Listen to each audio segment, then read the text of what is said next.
One, two, three. Yay! Red hat to match my jumper. Oh, I've got a, I'm not quite sure what that is. Cheers. Cheers. Nothing says Christmas like two tobogganing chickens.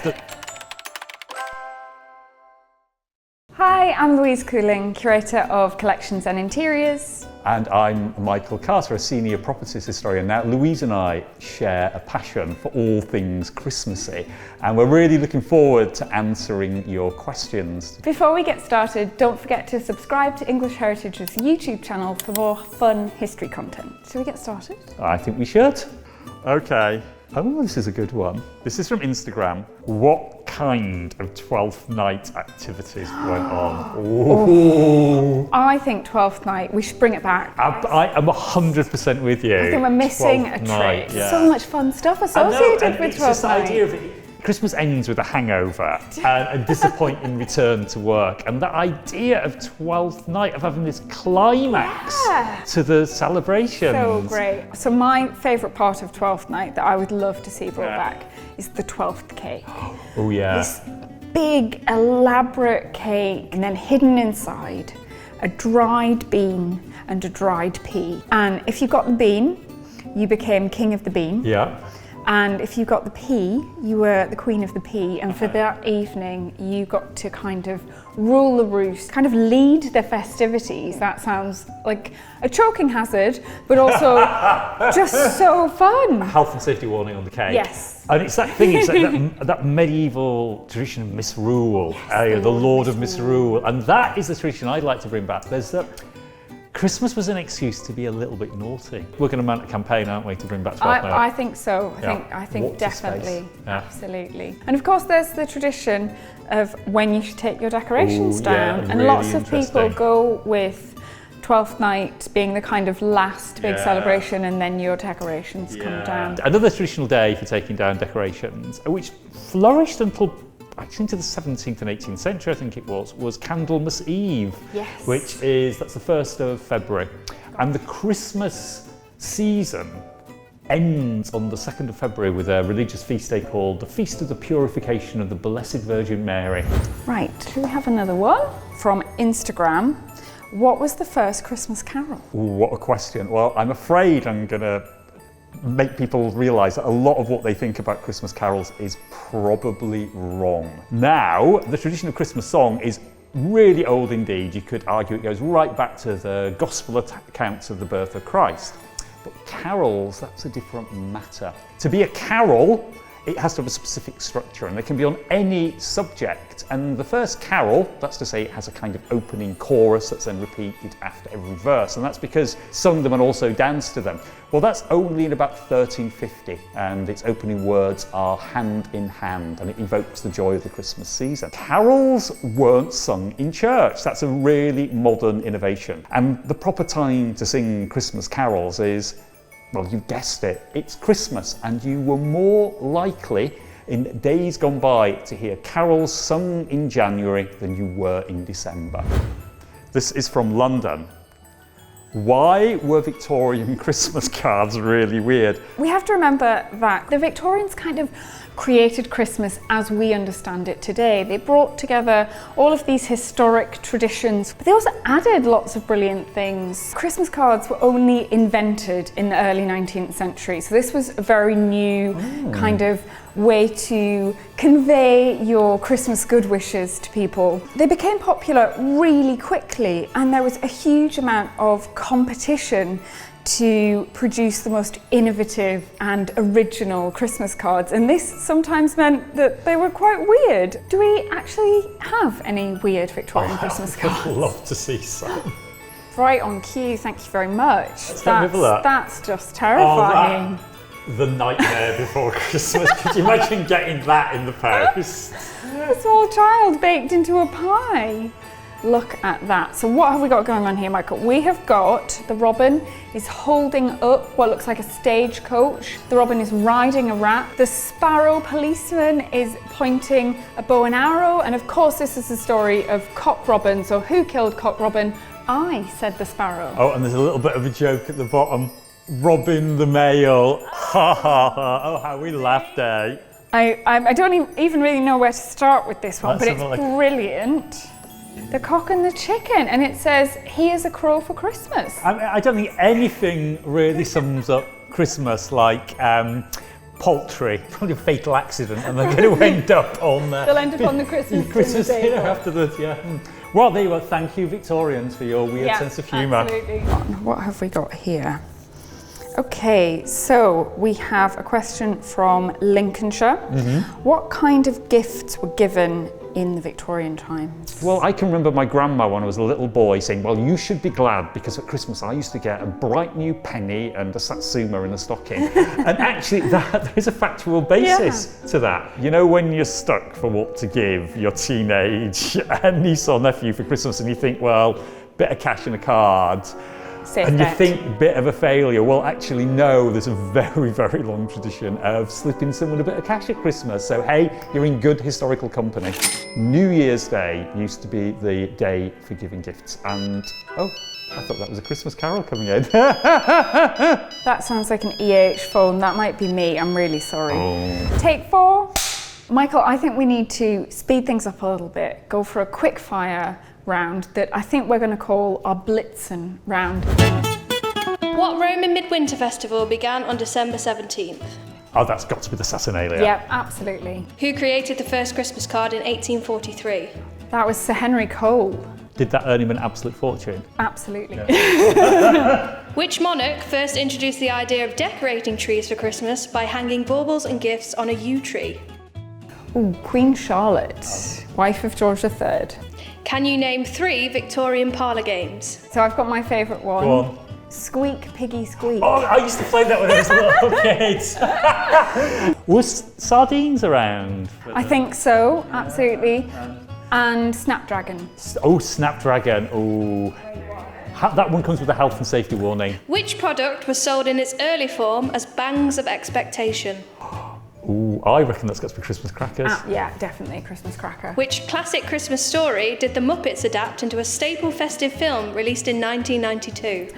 Christmas Carol. I've never seen it. That is something I've now obviously got to go and remedy. Which English ballad, published in the 1640s, protested policies relating to the banning of Christmas? Ooh, well, that did happen. Christmas was banned by Parliament. So I don't know the ballad though. I think it's called The World Turned Upside Down. The world turns upside down. Which Yes. a world without Christmas would be Yeah. upside down. When was London's last frost fair on the Thames? Ooh.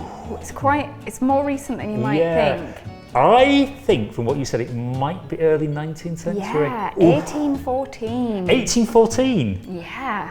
What exactly was a frost fair? What was it? Ooh. So there was quite a long period of time, a number of centuries, didn't end until the sort of mid part of the 19th century, known as the Little Ice Age. And sometimes the Thames would freeze, particularly before London Bridge was rebuilt, because the arches of the bridge were so close together it slowed the river down. So in cold temperatures it would freeze and they would have a fair, and it included all sorts of games and food stalls and sometimes even an elephant as an attraction. And doesn't give you an idea of just how thick the ice was. It must have been magical. What shape were mince pies during the Victorian era? Oh.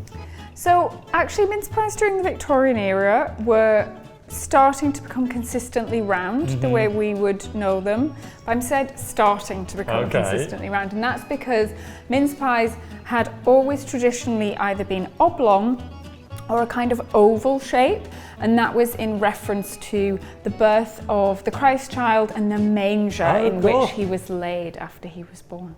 It is time for what I think is going to be my first mince pie of the season. Michael, you're slacking. This is about my 10. Oh, really? Are you a mince pie fan? I am a mince pie. And again, the name comes from the fact they used to be meat in them, didn't Yeah, they? I'm really glad that's not. Mincy meat. These are good. They're very good. Nothing hid in my beard, moustache. Right, okay, there we go. That was our brisk walk around the block over, and it's now back to the box, I think. The presents that have been sent into us. Oh, I've got a feeling you might like this one. It's from Instagram. Okay. When were Christmas crackers first used?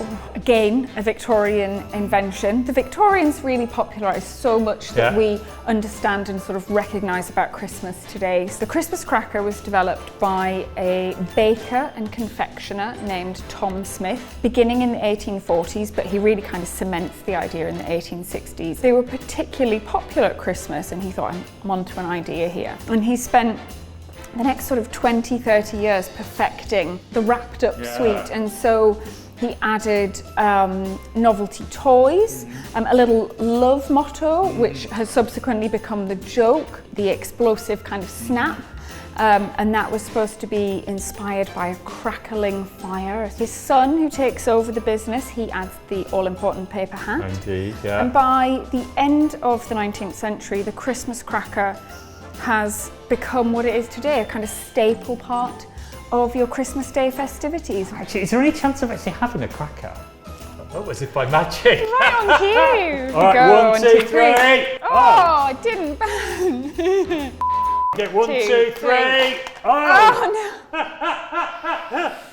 Where did you get these from? It obviously wasn't from an English Heritage gift shop. Third time lucky, eh? 1, 2, 3.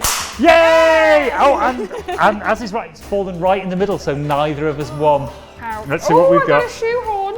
Oh, useful. Lord of Misrule. Eh? Why was Santa's little helper depressed? Go on, tell me. Because he had low elf-esteem. That's a bit sad, that, wasn't it? What do snowmen eat for breakfast?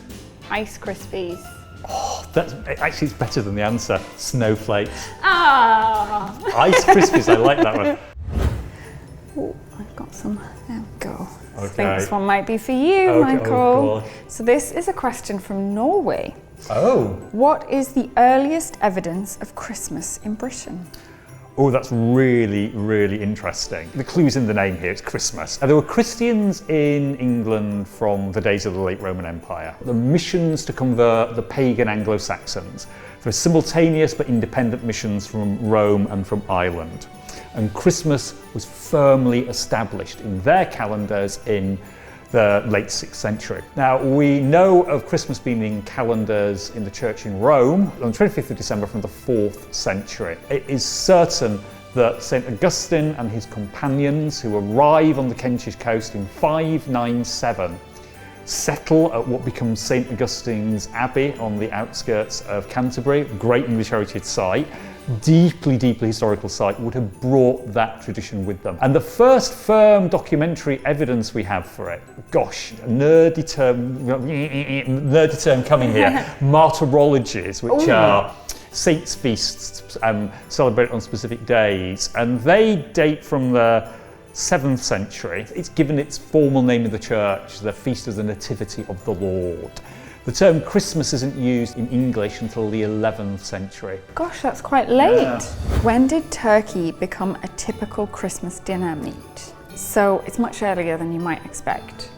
The first record of a turkey appearing as part of a Christmas feast in England was during the reign of Henry VIII.